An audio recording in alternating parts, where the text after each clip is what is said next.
And I said, so I can do a whole semester class writing a rock opera? And they said, as long as it's on a piece of literature. What school? This is Davidson College, folks. North Carolina. Davidson, North Carolina, home of Stephen Curry. And Lefty Giselle. Lefty Giselle, there you go. I always got to get the old guys. And Ric Flair hangs out around Davidson, North Carolina. He's down there all the time. I didn't know that. But I of course jumped at that. Amen. Yeah. Jeez. Is that 3 credits? Yeah, it was 3 credits, a full course. So I picked Mary Shelley's Frankenstein. I always loved Young Frankenstein. Oh, yeah. Frau Blucher. Exactly. So Mel Brooks fan, jumped into that and never turned back. The next 4 years of college was writing this musical.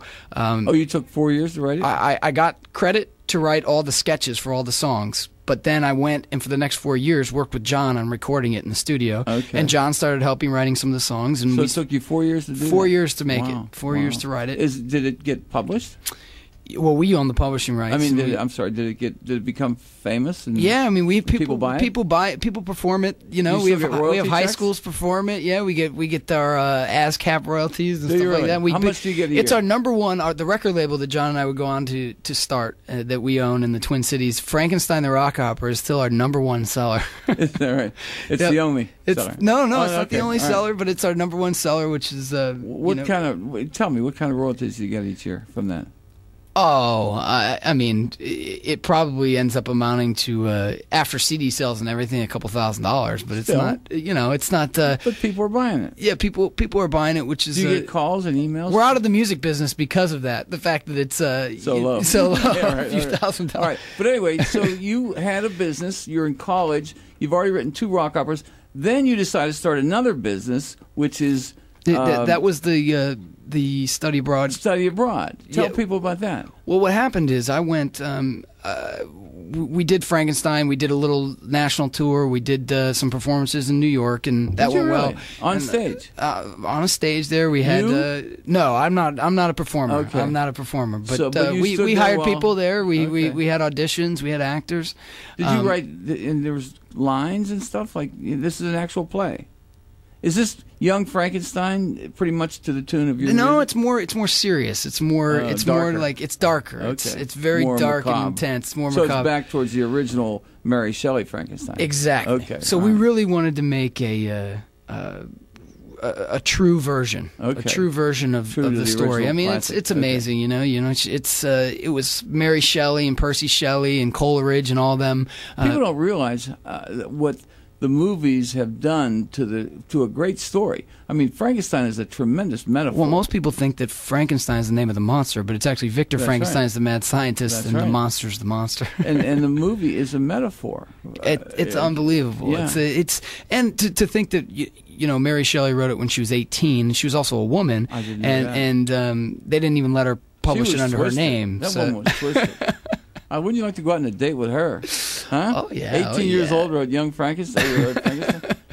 Percy Scheller had her. Percy Scheller. I can see that conversation. Oh, man. I'm sure there were some wild ones. But it was part of a ghostwriting contest. Is that right? Yeah, they all sat around, all the British Romantic poets, and they were sitting around one night, and they said, all right, everybody write their tale. I think Coleridge's Rime of the Ancient Mariner came out of that. Is that right? This kid's 27, folks. He knows more stuff than most people 3 times his age, which is pretty old. You read a lot of books, watch some good TV. No, you do read a lot of books, don't you? Read a lot of books. Yeah. Love reading. But what's your philosophy of life?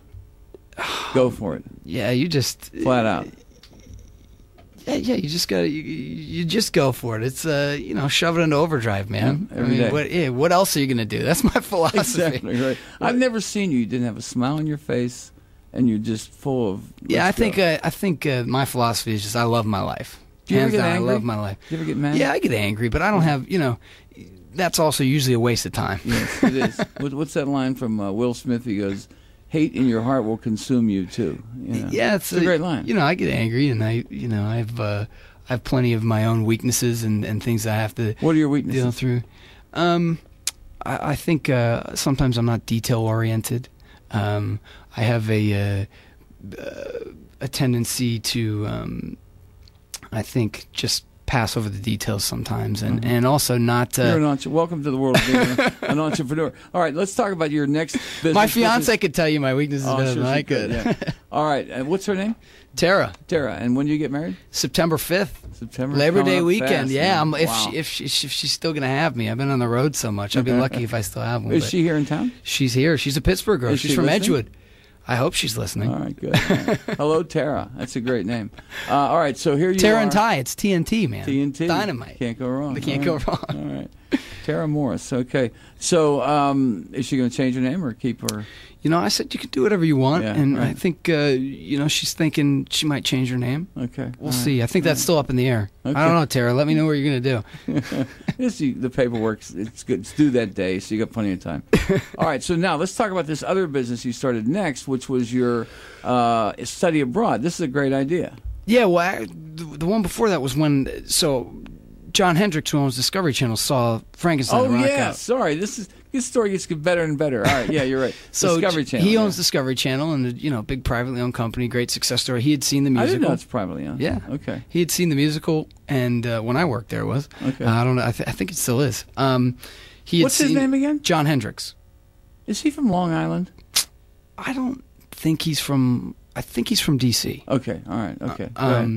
And he wrote me a letter and said, "Saw your musical. Would you like to come write music for Discovery Channel?" I said, "Hell yeah!" I was watching Shark Week since I was, I used to sleep downstairs because that's where the TV was in my house, so that I could watch Discovery Channel late into the night. And my son does that. I was pretty, and I used a sleeping bag too, so I was really getting into it. Like I was camping watching the Discovery Channel. But I said yes. So I moved out to D.C., which is where I met my fiance Tara. She was working at Discovery Channel, and started working on music for shows. And when we weren't composing music, because I was working with John on the production, selecting music for shows. Now, when you say music for shows, is this the background music? Or background music, theme music, title music. If you look closely, are there any themes for Discovery written by you, composed by you, that are still being used? John and I, absolutely. The number one selling DVD in Discovery history is, in Animal Planet history, is the Puppy Bowl. Okay, the Puppy Bowl is their programming. Is that what they put on next to the Super Bowl? Yes. Okay. That's a great thing. So, John and I composed and recorded the theme, all the music for Puppy Bowl, and if you look closely, I am the referee in Puppy Bowl. Are you really? So I'm the one who's pointing to the dog dude who's saying puppy foul, and I guess they still use me on the promos. I don't know why, but yeah. So Puppy Bowl was one of the ones that one of the more high profile ones that we worked on. It sounds like Rocky. It does. Yeah, exactly. And then it's and Rocky mixed with Chariots of Fire. It's the Puppy Bowl. Exactly. So I still take flack for that every now and then. I'm sure. You better. I was there. That's quite an achievement. How old were you when you wrote that? I was 22, and John. You're 22. You've already written 2 rock operas, one half finished, and composed music for the Discovery, and you're just 22. And John. Most guys are picking their nose. I mean, I got a kid from Duquesne. I called him up 2 weeks ago. I called this kid. You got to turn that off during the show. You can't take calls during the show. I'm sorry. You're going to have to stop doing business for at least a half an hour. There you go. All right. Ron warned me already. Yeah, I just had lunch with this guy, and his phone rings every 30 seconds. I'm not kidding you. You could set your watch by. I get this job. Listen to this.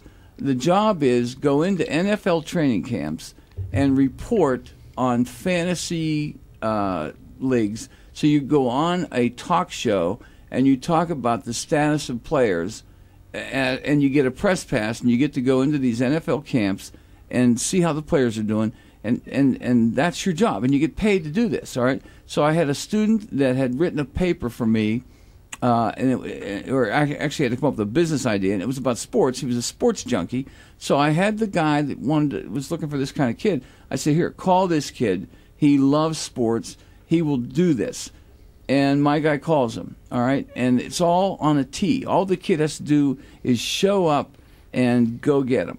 And the kid never returned his phone calls. I mean, they talked a couple times, and then the day they had a conference call scheduled, he doesn't show up. He doesn't send a text. And then when they finally got a hold of him, he says, "Oh, I guess I missed that conference call, didn't I?" I mean,